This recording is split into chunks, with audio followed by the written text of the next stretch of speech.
मलूक शहनशाह सुगड़ उस्ताद मोहम्मद मलूक अब्बासी जे वरसी ते पाण गॾु आहियूं।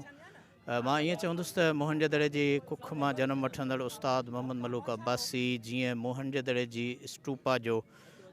मक़ाम ऐं मथां हो मक़ाम आहे, हंधि आहे, अहिड़ी तरह उस्ताद मोहम्मद मलूक अब्बासी बि मोहन जे दड़े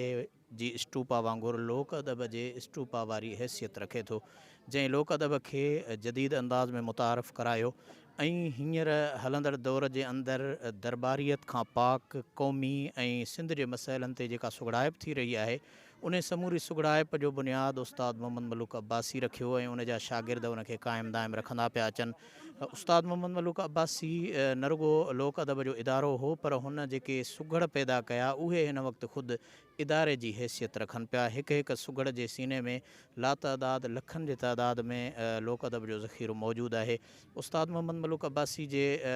हिन वरसी ते अॼु मौजूदु आहियूं। सिर्फ़ु ज़रूरत इन ॻाल्हि जी आहे त हेॾे महान सुगड़ जे हिन मज़ार ते को बि सुगड़ हाल न आहे, सुगड़नि जी रहाइश जे हवाले सां को इंतिज़ाम न आहे। हुकूमत ॿियनि हंधनि ते ॿियनि मरहलनि में त कोशिशूं करे पई, पर उस्ताद मोहम्मद मलूक अब्बासी जे हिन मज़ार ते हिन हेॾे सारे लोक अदब जे इदारे खे सुगड़ हाल हुजणु खपे, सुगड़नि जी हॉस्टल हुजणु खपे ऐं सहूलियतूं हुजणु खपनि त जीअं असां हर महीने हिते वॾे पैमाने ते लोक अदब जी ख़िदमत करे सघूं ऐं लोक अदब जी हिकु तमामु वॾी जामे लाइब्रेरी क़ाइमु कजे। इदारो क़ाइमु थींदो त उन में लाइब्रेरी क़ाइमु थी सघंदी ऐं जदीद टेक्नोलॉजी जे हवाले सां हिकिड़ो इदारो असीं क़ाइमु करणु चाहियूं था उस्ताद मोहम्मद मलूक अब्बासी जे नाले सां, जंहिं इदारे में असां जदीद ख़ासि करे सोशल मीडिया जे हवाले सां जेके ज़रूरतूं आहिनि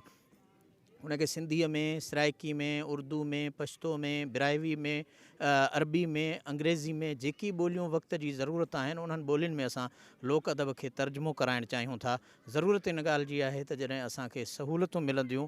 त असां उन्हनि सभिनी कमनि खे पाए तकमील ताईं पहुचाए सघूं था।